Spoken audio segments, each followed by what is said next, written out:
this video finds you all well.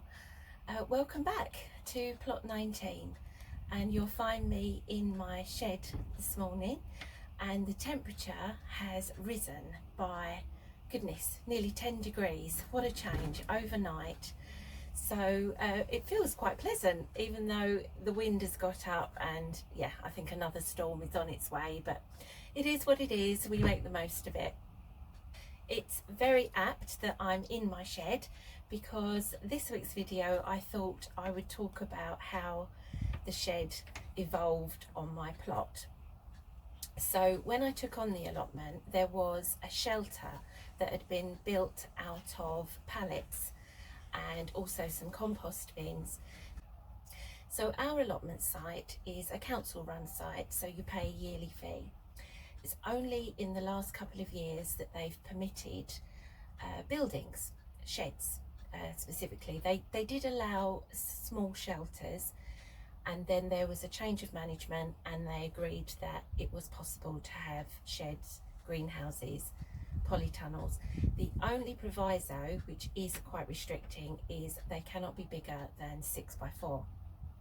So when I arrived, I was told this, and I quickly looked at all the different shed designs there were, and it's pretty limiting actually, 6x4. Nonetheless, I knew I wanted a shed, purely because coming up on days a bit like this when it's trying to rain, just having that bit of shelter, a place where you can pop the kettle on, things like that, I just feel it was very, very important. So the first thing to consider with the shed was the base, and because we'd taken down a shelter and the compost bins, there was just mounds and mounds of soil, not even good soil actually. So thinking of what sort of base, planning on doing it myself, I realised quickly that I wouldn't be any good at putting a concrete base down. I considered putting paving slabs down, but as you can see from my paving slab laying, I'm not an expert at all. So I didn't really want it to be on a wonky base. And then, after searching online, came across this system called the Quick Jack system. And this enabled you to do a base that was on uneven ground. Now I'm going to pop some photos in, because it all stems from like 4 pegs that go into the ground, and my pegs are not really visible now. I mean, pegs sounds like a flimsy description. They're still like spikes really that go onto a frame and then into the ground, and this enables you to adjust them and get them to the complete flat level that you need. So once the base was done, the more exciting task was then actually constructing the shed.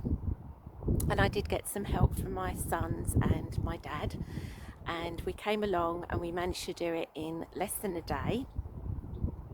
And then it was painting, and funnily enough, I went for a colour green that looks completely different on the actual can, but I'm still happy with the colour. So as I mentioned, it is only 6x4, so I'm already discovering it's a little bit too small, but it's fine, I can get bits in there. So I'm a big fan of Freecycle, and this nice drawer unit came from there. I've also got bits and bobs, it's all my tea, coffee things. I found these pictures online. A big clock. The reason for this is with the shed door open, I can be down the plot and glance up and see what time it is. The chairs, which stay outside in the summer, some tools, and then I've put this secure box, and I've actually screwed this to the floor, and it's just got like mainly sort of my little stove. I don't leave anything that precious at the allotment. Anything of real value I always take home. So arriving at the plot this morning, You often find random things, but this is a first. We seem to have an empty bottle and also a bit of bread.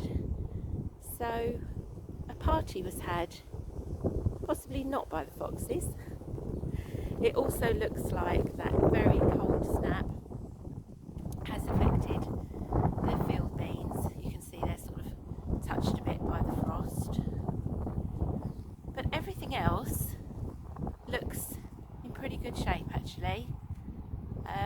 I do need to do a little bit of weeding. We've got onions coming up. Yeah, I think the peas, saying that, the peas don't look too happy. But what is happy is the bulbs, the spring bulbs.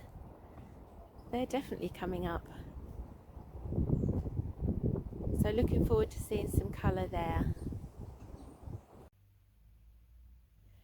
So due to the weather being awful, it's actually trying to snow today, I thought I'd have a go at organising my seeds. So I've got this wooden box, which is where I always keep all my seeds, and yeah, it's in a muddle.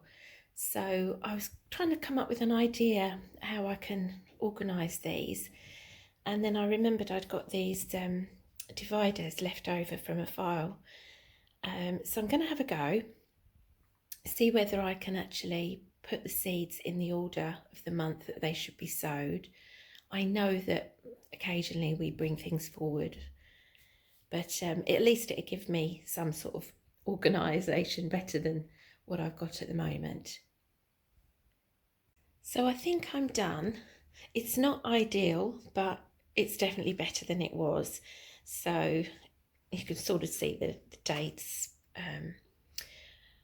What this has highlighted to me is just how much I do need to grow or plant certain months of the year, which I obviously knew, but when you see it separated out like this, you think, oh my goodness, yeah, I'm going to be doing a lot of sowing come the springtime. And then sort of the dividers at the back here, it gets, yeah, nice and quiet then. But yeah, I've sort of tried to keep all the vegetable seeds, fruit and veg to the left, and then flowers to the right. All good intentions. Can't imagine it's going to stay like this, but today at least it's organised. That's it for this week.